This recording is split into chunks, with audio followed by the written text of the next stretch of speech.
And Ken and Lisa Lane, the Mountain Gardeners. We're here each week talking about your landscapes. What do you find out in the gardens? And I think there's some value into a weakness that most garden shows have. They have one host, usually it's a guy, in bib overalls, talking about landscapes.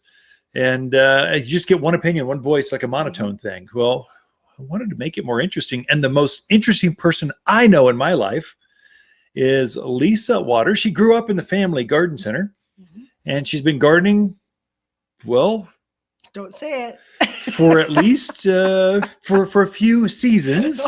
There we How go. about that? I'm seasoned. Seasoned. I'm Well seasoned. Great Yes. flavor. There we go. There we go. And so Lisa comes and just shares her garden kind of insight. What's going on? So what do you see? What do you get? Kind of a different perspective. Same garden, but from a different angle. Right. Well, now is a really good time to kind of walk through your yard and go, man, I need something different there. Or that just didn't work the way I thought it was going to work.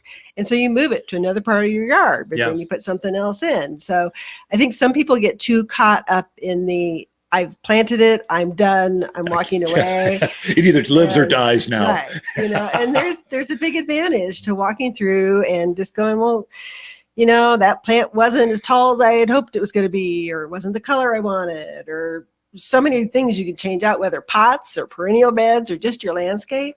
And don't be afraid to move things within the yard. Don't be afraid to go shopping at great garden centers and find new stuff to bring home. So we have a saying.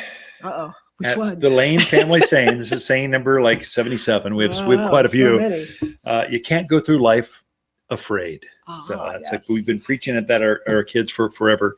And so and then our that goes for inside as well as outside. So our daughter Megan, she grew up in the nursery. So now she's working. We've got 4 kids that work in the garden center. They've all grown up and they just are surrounded by plants. We talk plants and we share plants. We go visit botanical gardens and see plants, and we go to hang out where garden centers hang out because they like plants too, and we just do plants. And her big thing is houseplants. She will putz around for hours with her taking care of her houseplants every evening. So it's kind of fun to watch her nest. She moves them around. I never know where they're going to be the next time I see them. And so she's not afraid to do that. And you got to do that inside and outside. I agree. It makes it more fun. But on that line, I found some really cool plants, new additions to the families of plants that I think people ought to take a look at. I would agree with that. And I gather they're coming in stock. You can find them at the garden center now. These must be the summer. Better hurry though. The summer mix. Yeah. Don't wait on these people. You gotta don't go. Oh I heard about that plant, and then come in 3 weeks later because it isn't gonna be here. I'll be here. Yeah. Right. So there's a new Delphinium out. It's called Delphinium breezin. Delphinium breezin. Yeah. I say that 10 times fast. Oh my gosh. Really pretty though. And it blooms from spring until fall. Nice. It has a really pretty lavender flower to it. And it's almost a double lavender. Just really, really caught my eye as I was walking through. I was like, ooh, what's that? Now, is that a shade lover? Yes. Shade loving. Yeah. I mean, it could take filtered light, morning sun, afternoon. Patios in a container, perfect. Spring through fall. That's like magic. Perennial but comes back. Absolutely nice big. I should have brought one over. Yeah. Nice big flower. Very, very pretty. There's a max-free bloody Cranesbill. Bloody Cranesbill. That sounds gruesome. I'm like, who comes up with these names? But it's a really pretty magenta pink color. So Cranesbill is a perennial geranium. Usually stays a little lower, spreads out, but just a bright little blossom on there. And a lot of people are used to the Cranesbill in the lighter pinks and the blues, but this was just very striking in its bright color. I'll feature that one. I'm putting together an article right now.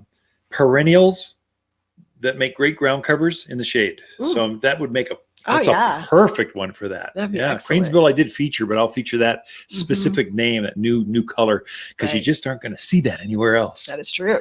And we are starting to get some of our hydrangeas in.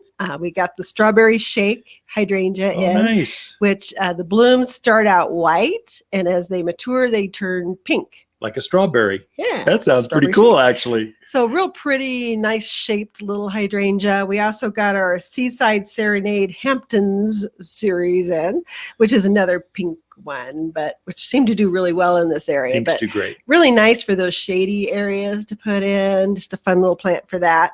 Oh, and just a note, we did get some more star jasmine in. We've had a Oh, lot cool. of people looking Yeah. for that. So I just wanted to mention that. I love the smell. And we have some in some pots out front. And I just love to go sit by them and just have that smell in the evening. If you're driving right now and you're in your car, you're just tuned in, you should turn the car and point it towards Watters Garden Center because star jasmine's hard to find and it'll be gone by the weekend. It'll fly out of here. We felt really lucky to find some more. So definitely check that out. And then we got a really cool Echinacea coneflower in. This one's called Delicious Candy. Yeah, that sounds good. And my daughter was standing there. I said, "What color would you say that is?" She goes, "Oh, that's fuchsia." And I'm like, "Okay, it's good. That's fuchsia." Oh, But just a really, really pretty, full, dark pink fuchsia colored Echinacea. Another new one that's out, and that's a sun lover. Oh, yeah. Butterfly, hummingbirds love Echinacea.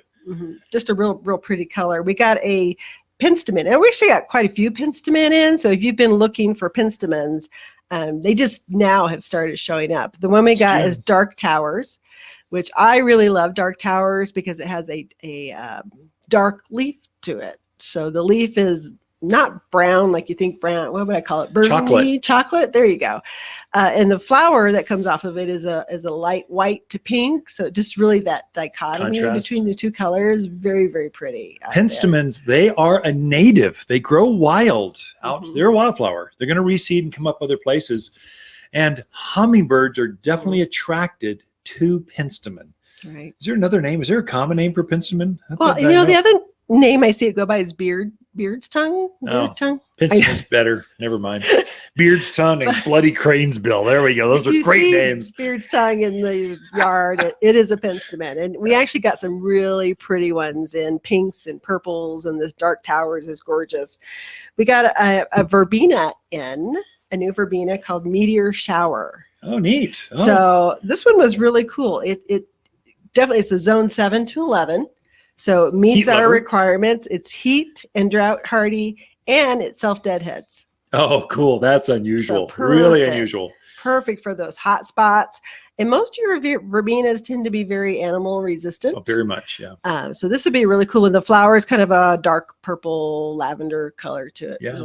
Really verbena, a nice one. Great for rock gardens, boulders, rock lawns where it's just boring. You need some pretty stuff around it in a container. You can abuse it.